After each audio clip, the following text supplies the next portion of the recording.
Olá, pessoal, boa tarde. Sejam muito bem-vindos à terceira aula do curso de Extensão em Convênios do Projeto Agro.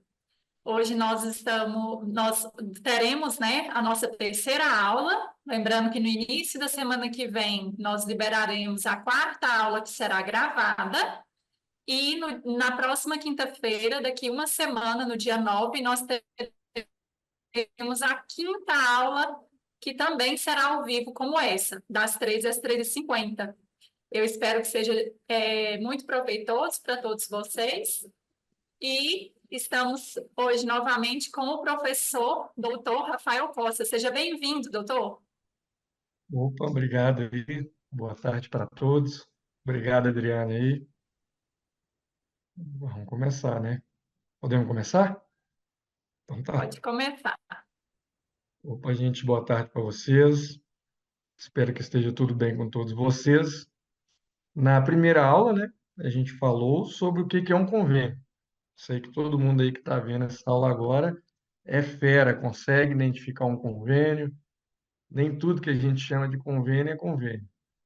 E na segunda aula a gente falou sobre as transferências voluntárias, né? Quais que são os requisitos para a gente conseguir fazer uma transferência de recursos, tudo que a gente tinha que se preocupar para se fazer uma transferência de recursos e tomar muito cuidado para a gente não confundir os convênios com as transferências de recursos, identificar que eles têm requisitos diferentes e saber analisar ali quando que eu tenho que olhar um e quando que eu tenho que olhar outro. E agora nós vamos entrar no planejamento. A ideia é que o planejamento ele é tão importante, mas tão importante que nós vamos ter duas aulas sobre o planejamento. Então, hoje é a aula inicial sobre o planejamento e vamos então já, sem muitas delongas, partir para a conversa.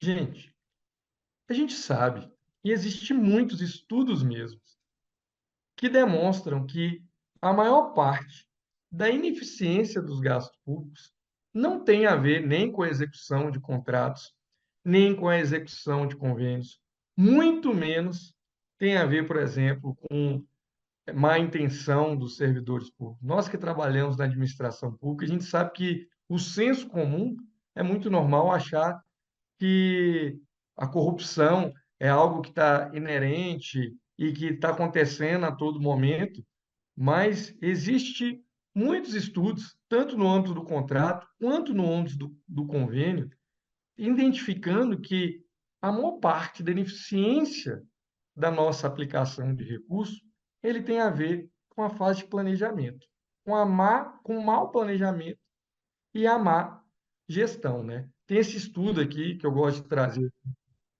convênios administrativos federais, e que demonstrou que desses convênios, 63% eles tinham descrições insuficientes, né? O Tribunal de Contas pegava essas descrições e não conseguia saber o que que é que eles estavam fazendo ali, qual que era o planejamento disso.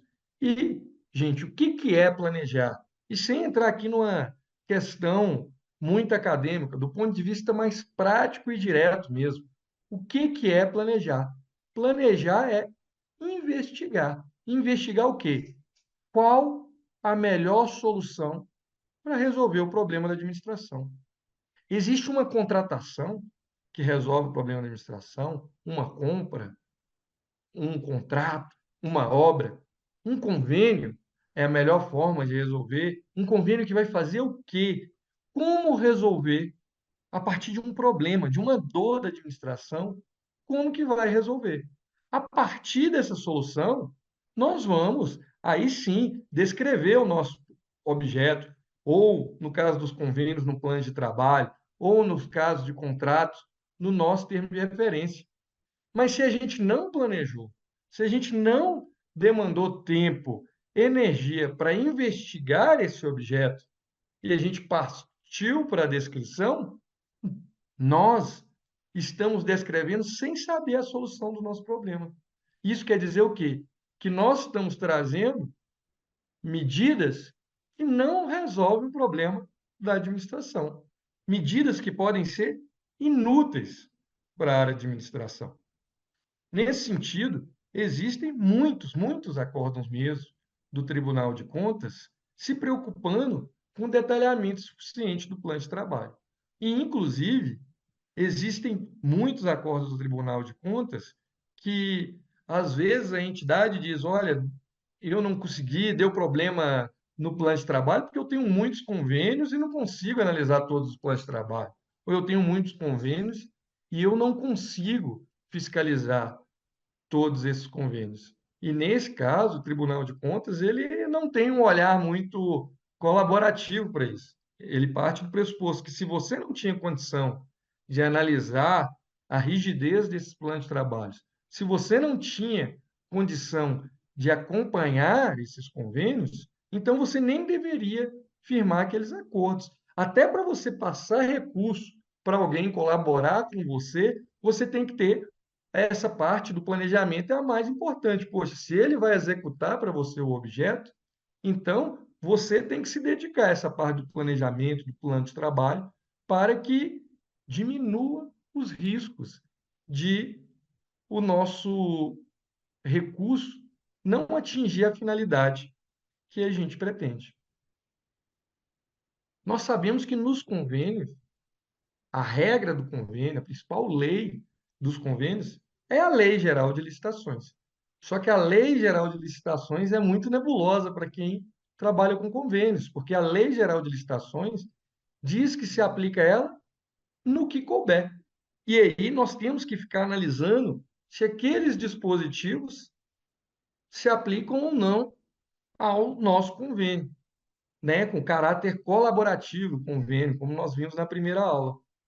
E a questão é que o planejamento ele tomou um arcabouço muito diferente agora com a Lei 14.133 e perguntas virão se esses novos instrumentos eles são aplicáveis ao convênio ou não. E quando a gente compara a Lei 866 com a Lei 14.133, a gente vê um cenário muito diferente, né? A Lei 8.666, ela pecou porque ela não descreveu a fase interna do planejamento das licitações e que a gente aplicaria no caso dos convênios, se descreveu a fase contratual, descreveu a fase de rescisão do contrato, mas não descreveu a fase do planejamento. Por outro lado, a Lei 14.133, ela trouxe o planejamento como princípio, trouxe o ETP como sua menina dos olhos. O planejamento, ele irradia todos os procedimentos da Lei 14.133. Ele sempre volta no planejamento. O planejamento talvez seja a coisa mais importante da Lei Geral de Licitações. Agora, não adianta nada eu tentar aqui trazer esses instrumentos de planejamento se nós continuar com ar formalista, se a gente continuar entendendo esses instrumentos como se fossem obstáculos. E isso é um perigo que a gente ocorre no meio da administração pública. A Lei 866, gente, ela foi feita no momento de grande corrupção do governo federal. E por isso ela foi influenciada por esse momento. Ela foi feita de forma a encaixotar o gestor público, a deixar o gestor público com um cabresto que ele deve seguir uma linha e não dar nenhum passo fora. E isso, inclusive, com talvez uma ação de tomada de contas que muito menos preventiva e muito mais punitiva, fez com que a administração vivesse um momento agora que a gente tem chamado do apagar das canetas, do direito administrativo do medo, que todo mundo tem medo, né, de tomar certas decisões.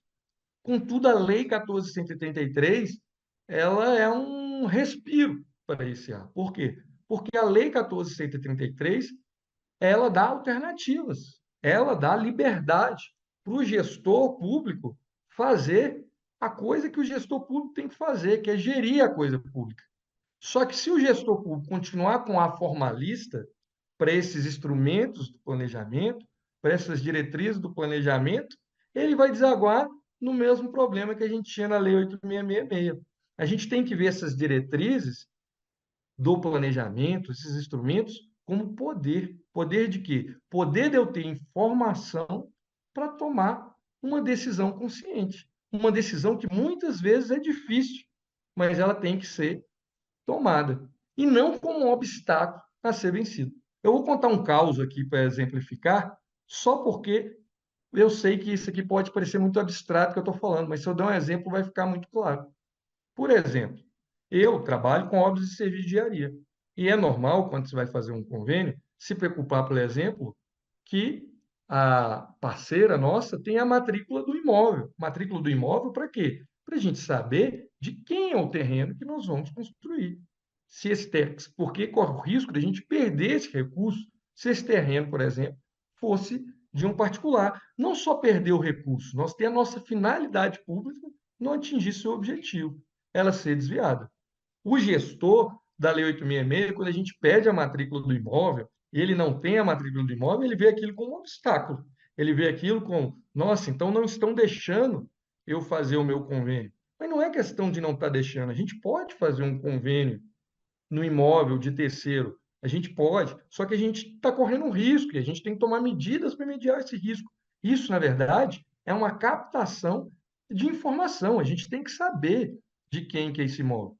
O gestor da Lei 14.133, se ele estava fazendo esse convênio e ele não tinha essa matrícula, ele fica alerta. Será que esse imóvel é mesmo do município?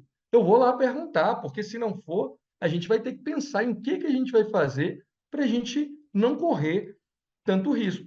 Uma certa vez, uma entidade que não estava observando isso acabou passando recursos para fazer um posto de saúde na prefeitura. E o que aconteceu?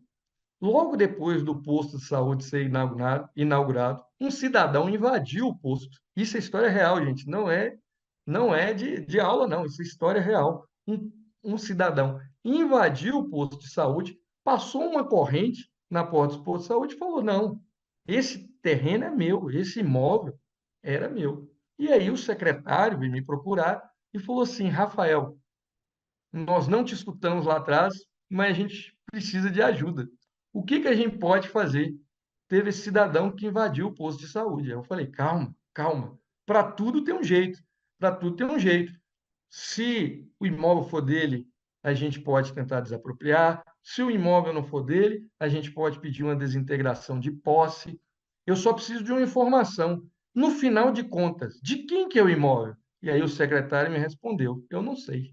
Então, gente, essas ferramentas servem para a gente captar informação. A gente não faz nada sem essa informação. Isso não são obstáculos, são poder para a administração pública. Então, na Lei 866, a gente tinha um olhar somente para demanda individual.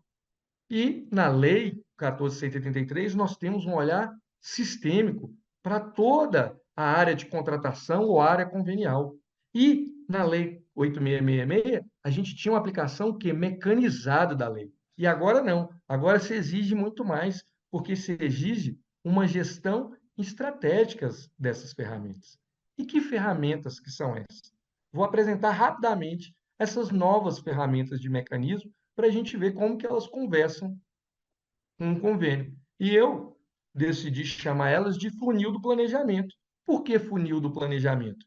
Porque, como eu disse, na Lei 14.183 agora, o planejamento ele não preocupa só com o nosso convênio, ele preocupa com a contratação ou a demanda da administração como um todo. Então, é, esses instrumentos de planejamento que formam um ecossistema porque cada um tem sua função, mas eles conversam entre eles vão do geral para o mais específico. Primeiro, por exemplo, nós temos o plano anual de contratação. Esse plano anual de contratação, ele serve o quê? Para o olhar da administração. Ele serve o quê? Para o conhecimento da administração. Muitas vezes, vários setores estão fazendo convênios ou contratações dispersas e o setor de planejamento central, ele não tem conhecimento de tudo isso quando vai acontecer. E quando ele tem o conhecimento, ele tem conhecimento dessas partes de forma isolada. E ele não consegue tomar um uma ação estratégica sobre isso. E dessa forma, traçar as prioridades ou centralizar procedimentos, se vários setores estão demandando. Estamos tudo certo? Então, se vai. Opa, estamos certinho. Estão me escutando? Agora estou. Ah, Caiu aqui você a só. conexão. Eu vou tentar colocar em outra rede aqui. Só um momento. Não foi a minha, né? Acho que foi aqui mesmo, professor. Deixa eu só.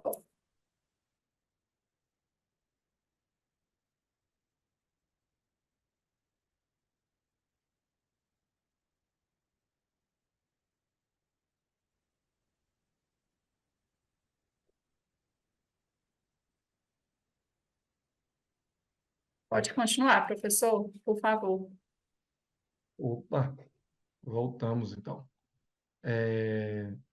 E, e o plano anual de contratação, como eu estava falando, ele serve como o olhar, né, da administração. Ele faz um diagnóstico de todas as demandas que a administração vai fazer no ano seguinte para que esse setor estratégico ele possa tomar ações estratégicas. Tem vezes, por exemplo, quando a gente está falando de compras, que a administração está fazendo compras com preços diferentes ou de objetos não padronizados, que isso poderia ser centralizado.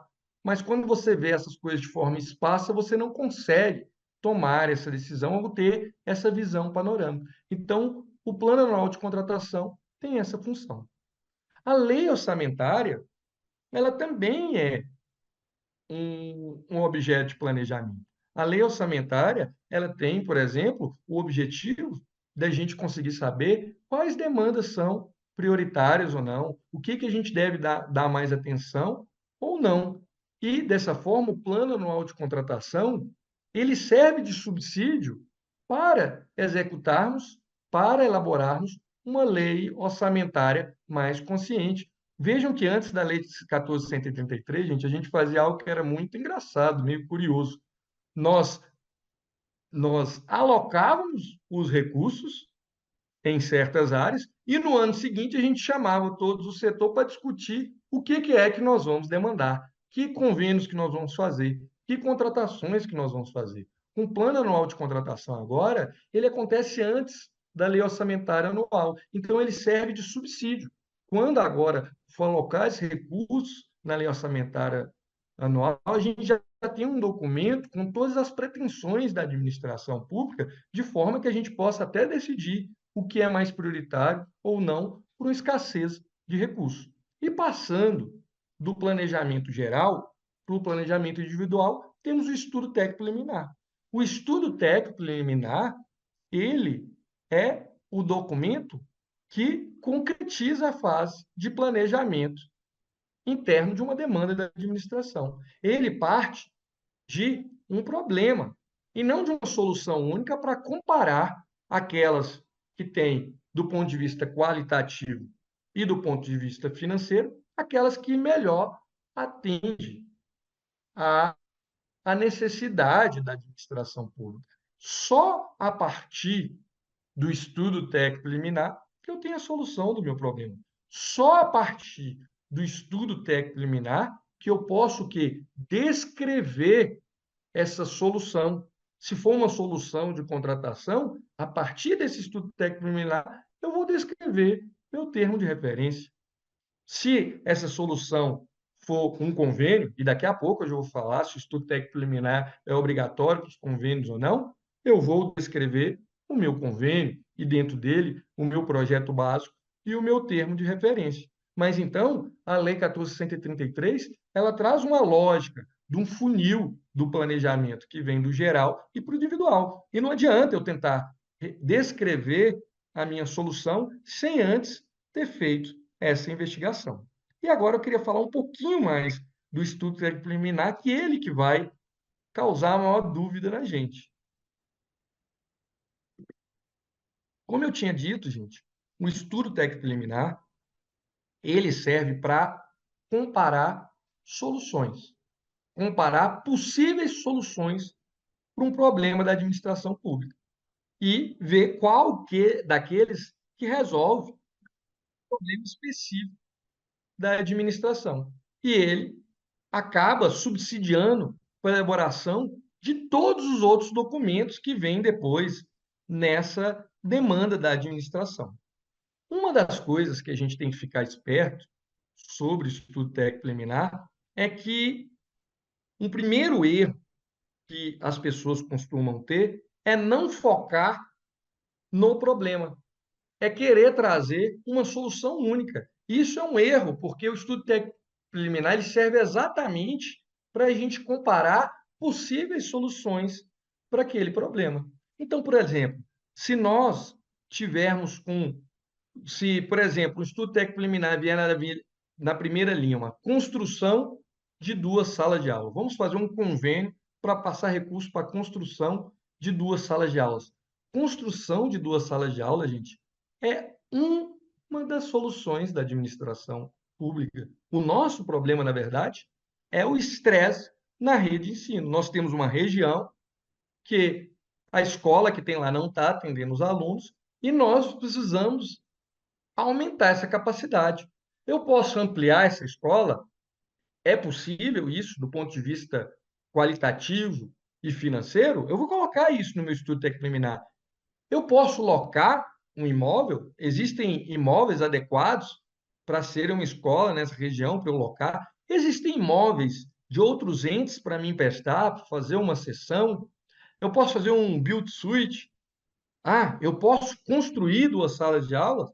Todos isso são hipóteses. Então, e o meu estudo técnico preliminar, ele consiste basicamente em eu fazer esse levantamento, comparar aquelas que podem atender melhor ou não a minha demanda, fazer um cálculo superficial financeiro para ver qual que é mais caro ou não, e depois atestar qual dessas soluções que melhor atende a demanda da administração. Então, eu não posso começar um estudo técnico preliminar falando, a construção de duas salas de aula, por exemplo. Isso é uma das soluções possíveis. Eu lembro bem que quando saiu a nova lei de licitação, o primeiro estudo técnico preliminar que eu peguei, ele tinha esse problema. Ele vinha na primeira linha assim, que ele é um estudo técnico preliminar da manutenção de um equipamento com a troca de bens. Gente, isso era uma das soluções. O que eu preciso descrever nessa primeira linha é o meu problema. Meu problema era como manter esse bem da administração. E como possíveis alternativas, eu poderia ter uma manutenção corretiva, uma manutenção preventiva, manutenções esparsas, um serviço de manutenção contínua, manutenção com a reposição de peças, manutenção sem a reposição de peças, manutenção em que eu ligo e essa manutenção é feita, ou não, que fica um agente dentro da minha organização, da empresa contratada, para fazer a manutenção, sei lá, se eu tiver um serviço que ele não pode parar nunca. Mas é exatamente para eu comparar esses cenários que serve esse estudo técnico preliminar. Além disso, a gente tem que entender que na Lei 14.133 não adianta mais eu ter soluções do tipo eu resolvi o problema da minha pasta, ou eu resolvi o problema que a minha chefia imediata trouxe. A preocupação é sempre com esse problema que eu tracei, esse problema maior, por exemplo, no exemplo que eu tracei, o estresse da rede de ensino. Então, quem participa do planejamento, ele tem que procurar a solução como um todo. Adianta eu fazer um convênio, e isso nós falamos um pouco na primeira aula, eu fazer um convênio para construir uma escola, se essa escola não tem ligação de rede de esgoto, se essa escola não tem ligação de energia elétrica, e veja que isso aqui são exemplos ainda ligados com imóveis, com o próprio imóvel, que é o objetivo principal do nosso convênio. Mas adianta eu fazer esse convênio se essa escola não tem carteira, se essa escola não vai ter merenda, se essa escola não vai ter professor? Então, a minha solução, o meu planejamento, ele tem que preocupar com isso tudo. Mesmo que, por exemplo, se você estiver fazendo um estudo técnico preliminar só para a construção dessa escola, você já tem que trazer nele esses outras coisas que estão faltando e avisar para o gestor que elas estão faltando, para que essa solução seja para resolver o problema da necessidade de ampliar essa rede de ensino e não só fazer uma obra meio. E a mesma coisa, né? Num convênio administrativo, ele deve se preocupar, e é muito comum a gente ver convênios que eles são mal redigidos o design, exatamente por não entender esse olhar completo do planejamento. Por exemplo, é muito comum a gente ver convênios que, não, estou passando recurso para construir a escola. E depois de construir a escola, o fiscal atesta e a gente repassa o recurso e a gente não quer saber. Não, o objetivo da administração não era construir a escola, era ampliar a rede de ensino. Nós temos que medir se esses alunos estão tendo aula. Se esses alunos não estão tendo aula, o nosso recurso foi desviado. A gente vai ter que pedir esse recurso de volta. Então, por isso que o nosso design, o nosso desenho do convênio, ele tem que preocupar em atingir esses objetivos. E aí eu venho com a pergunta para vocês. Veio aí esse tal de estudo técnico liminar na Lei 14. Estou bebendo água aqui, gente. Está quente hoje pra caramba aqui. Uma chuva de vento, eu tive que fechar as janelas todas. Mas moro em Curitiba. Ô, gente, eu sou mineiro. Eu moro em Curitiba e estou passando calor aqui. Eu sou da cidade mais quente de Minas Gerais, sabe? Eu devia ir no Procon, porque vim passar calor na capital mais fria do Brasil é muito, muito, muito indecente. Mas, voltando aqui, a minha pergunta que eu faço para vocês é: não sei se vocês já fizeram essa pergunta. Eu tenho que fazer o estudo técnico preliminar para fazer um convênio? E aí, gente, a gente fica com um problema aqui, um dilema. Porque a tendência é que não se vão cobrar esse estudo técnico preliminar para fazer os convênios. A tendência é que a legislação específica dos convênios não vão pedir isso. E aí você deve estar pensando, que ótimo, Rafael, a gente não faz o estudo técnico preliminar, fazemos o plano de trabalho, uma coisa a menos para a gente fazer, e a gente segue feliz. Segue feliz. Mas temos, sim, um problema. O problema é o seguinte: quando você faz esse convênio, mas geralmente lá embaixo, a prefeitura, por exemplo, se você é o Estado, ou você aqui no caso o MAPA, a União Federal, está passando esse recurso para um Estado ou para uma prefeitura, você, lá embaixo, ele vai ter que fazer uma contratação, ou uma compra de bem, uma compra de um equipamento, ou uma construção. E lá vão se cobrar dele esse estudo técnico preliminar. E eu acabei de falar para vocês que o estudo técnico preliminar, ele é um brainstorming para resolver um problema. Mas se eu já desenhei todo o meu convênio com um planejamento, descrevi um plano de trabalho, descrevi um termo de referência. No caso de obras, descrevi um projeto básico. Quer dizer, eu afunilei tudo. O que vai ter para esse estudo técnico preliminar investigar lá embaixo? Então, a solução, gente, que eu sugiro para a gente, e é só uma sugestão, porque esses problemas ainda nem começaram a existir, nós vamos descobrir eles esse ano, mas o que eu sugiro é o seguinte: mesmo que não se cobre um estudo técnico preliminar para fazer convênio, o planejamento tem que existir. Não existe ato da administração sem planejamento. Uma vez eu falei isso na sala de aula, que não existe ato da administração sem planejamento. Aí uma aluna perguntou assim: mas nem para comprar uma folha de papel? Eu falei: nem para comprar uma folha de papel, né? Quando você compra uma folha de papel do mês do ano passado, nem sempre é igual à folha de papel desse ano. O seu órgão continuou, ele era mecânico, agora passou a ser digital. A sua folha de papel, ela está imprimindo bem com a impressora que você tem. Então, todo ato, por mais simples que seja da administração, ele tem um planejamento. E quando a gente faz o convênio, por mais que a gente não tenha um estudo técnico preliminar, nós planejamos isso. Então, nós vamos levantar essas possíveis soluções para resolver. Nós vamos locar um imóvel, nós vamos contratar, nós vamos, decidimos, vamos construir uma escola e vamos passar esse recurso por meio de convênio para um outro parceiro ajudar a gente a construir essa escola.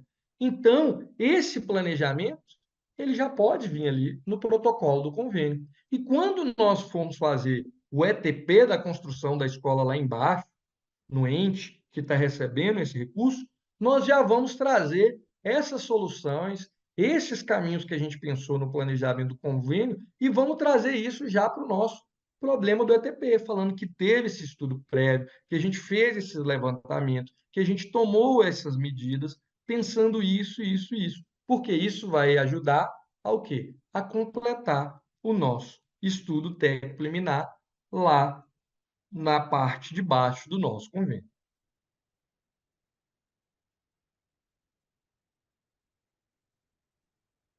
E agora a gente passa para os elementos do convênio mesmo, daqueles que são costumamente cobrados quando a gente tem que firmar um convênio ali, o planejamento. O primeiro deles, o mais óbvio, é o plano de trabalho. E o que eu tenho para dizer para vocês é o seguinte: o plano de trabalho, gente, não é aquela folhinha de 3 páginas que você baixou ali no site, que está escrito plano de trabalho, que você preenche e coloca dentro do protocolo. Aquilo ali não é o seu plano de trabalho. O plano de trabalho, gente, ele é um plano de negócio. Nós, como falamos na primeira aula, o convênio é um empreendimento. 2 sócios estão se juntando para fazer algo em parceria. E o plano de trabalho, ele é toda a documentação desse plano de negócio, de tudo que vai ter que fazer, tudo que vai ser feito, todas as metas, todos os passos que nós, parceiros, vamos tomar para atingir aquela finalidade comum. Então, o plano de trabalho não é uma folha de papel.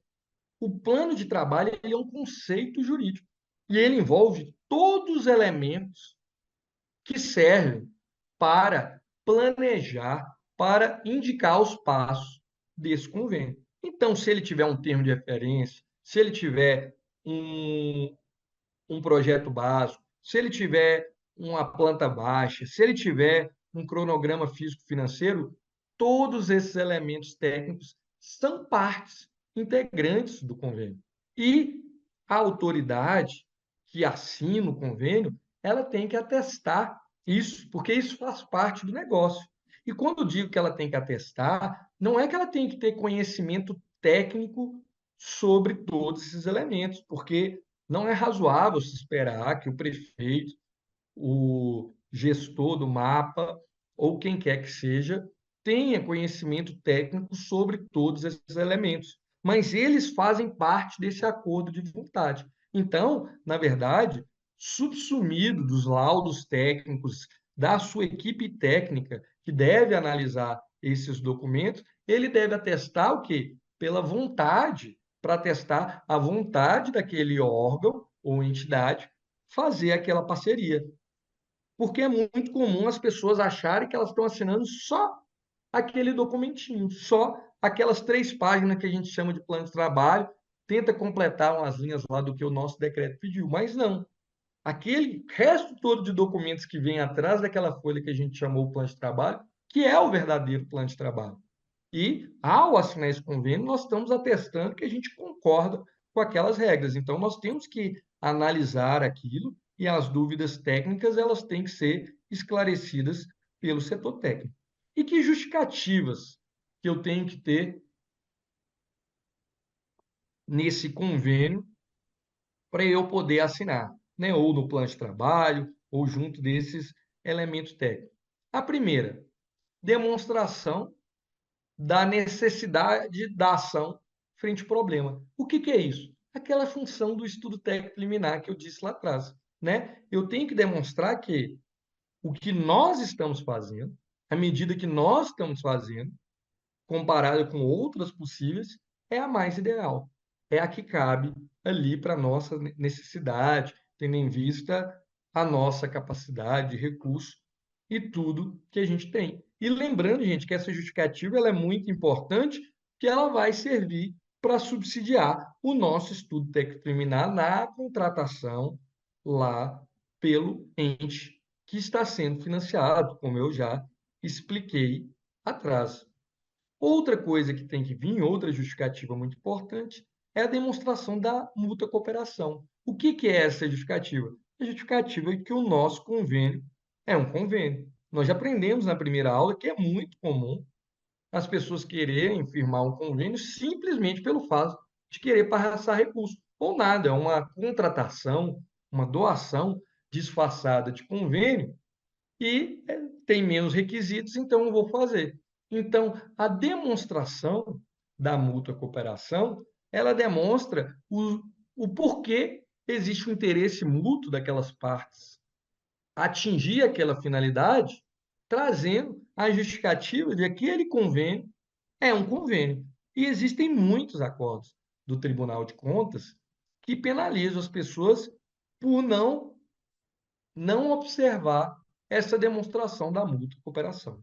Além disso, gente, nós temos que ter, e isso é uma coisa que não costuma ter, mas tem crescido a preocupação dos tribunais de contas sobre isso.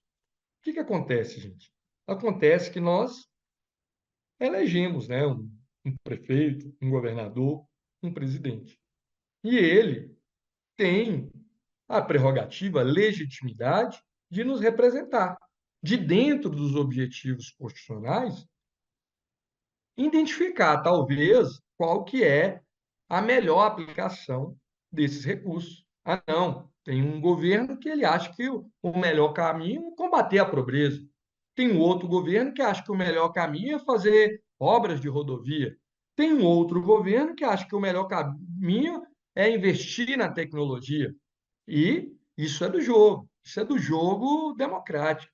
Esses governos eles têm essa autonomia, né, que a gente falou bastante na primeira aula e na segunda aula, eles têm essa autonomia de fazer essas escolhas.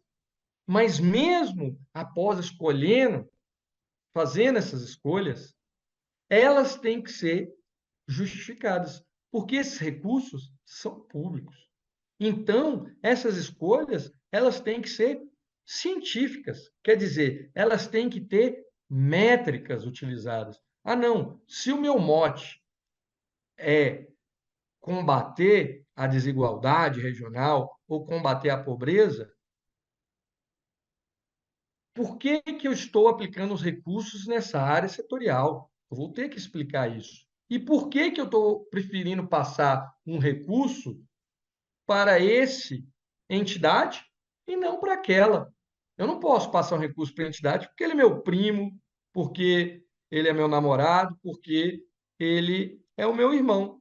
Então, existe autonomia, mas essa autonomia ela tem que ser motivada. E agora cresce um grande movimento da gente trazer essas métricas para dentro do convênio. Então, eu tenho que justificar isso. E muitas vezes isso são justificados por onde? Por um programa de governo muito bem delineado.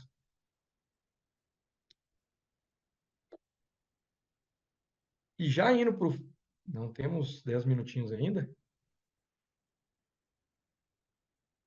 Outro documento, gente, que nós vamos ter, e vamos continuar na próxima aula falando todos esses documentos de planejamento que nós vamos ter, é o ato de constituição e representação das partes. O que que é isso? É a prova de que aquela pessoa que está firmando um convênio comigo representa aquela entidade, né? Então, eu tenho que ter esse documento, por exemplo, no caso de chefe do executivo, mas é óbvio, gente, que isso exige uma razoabilidade.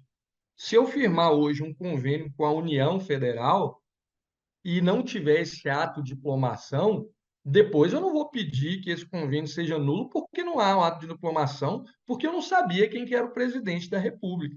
Então, isso serve para eu ter certeza de que aquela pessoa representa a entidade. Mas depois, se essa pessoa era notória, se todo mundo sabia quem que é essa pessoa que representava a entidade, eu não vou poder usar isso para anular um convênio que depois eu não quero mais, né? Isso seria violação do princípio da boa-fé. Então, isso passa a ser uma mera irregularidade, mas é algo que costuma pedir nos regulamentos. Outro documento que é muito importante, e esse é muito importante, é o plano de aplicação e e o cronograma de desembolso. O plano de aplicação, ele serve para nós demonstrarmos quais rubricas orçamentárias, com quais orçamento que nós vamos cobrir, para quais ações, para quais metas. E o cronograma de desembolso, ele serve para nós demonstrarmos qual que é o nosso planejamento de fazer esses repasses desses recursos ao longo da nossa relação. E óbvio, gente, esses dois documentos, eles conversam muito um com o outro. Eu poderia fazer só um documento que representasse o plano de aplicação ou o cronograma de desembolso. Mas o que pega, e a gente costuma errar muito, é fazer convênio com repasse único. E quem aí estiver me escutando fazer convênio com repasse único, fique esperto. Esse cronograma de desembolso, gente, ele tem que respeitar as etapas, o objetivo e as nossas metas conveniais. O que eu quero dizer? Se eu vou fazer uma obra que ela dura 2 anos e que a prefeitura, lá na ponta de baixo, vai pagar mensalmente a empreiteira, eu não posso fazer um cronograma de desembolso com 2 repasses, ou pior ainda, com 1 repasse no começo do convênio. Por quê? Porque eu deveria diferir esses repasses no tempo. Então, esse cronograma de desembolso, ele tem que estar alinhado com esse cronograma físico-financeiro. E tem muita gente que não observa e às vezes não observa, e o convênio tem algum problema na frente, e aí você fica com esse recurso preso lá embaixo, que não foi aplicado indevidamente, e não consegue ter ele de volta. E aí vão perceber que o seu cronograma de desembolso não estava adequado. Isso, gente, tem muitos acordos do Tribunal de Contas punindo por isso. É entendimento reiterado dos tribunais de contas que a transferência de recurso de convênio seja compatível com as metas e fases ou etapas de execução do objeto conveniado. Outro documento importante é a comprovação de plenos poderes. O que é isso? No caso, quando nós vamos fazer obra, nós precisamos saber de quem que é esse imóvel que nós vamos fazer. Porque senão, o que pode acontecer com isso? Alguém invadir o nosso postinho de saúde. Então, eu já falei aqui para que serve a comprovação de plenos poderes e também existe uma grande gama de acordos do Tribunal de Contas punindo quem repassa recursos sem observar essa matrícula de imóveis de quem tinha titularidade desse imóvel. Por quê? Porque esse recurso ele pode ser perdido e, pior ainda, a nossa finalidade social, ela não ser atingida. E, para finalizar, gente, para finalizar, isso encaixa com a ideia do seguinte, com o que eu vinha falando na primeira, na segunda e dessa aula. Nós temos que cuidar desse recurso do convênio, não pensando no recurso, mas em atingir a nossa finalidade. Então, a gente tem que fazer esse design do convênio, pensando em atingir os resultados sociais que a gente precisa e como que nós vamos constatar esses, esses, esses metas sociais, objetivos sociais que a gente tem, e também nós precisamos garantir e criar cláusulas que atrelem, né, a propriedade dos nossos bens aos objetivos que a gente quer. Quer dizer, que eles não sejam desviados do que a gente pretende. Então, se a gente passa um equipamento, se a gente passa uma obra, nós temos que trazer cláusulas que revertam esse bem de volta para a gente. Isso são cláusulas obrigatórias. Se esse equipamento, se essa obra, se esse recurso não for aplicado na finalidade que nós combinamos nesse convênio.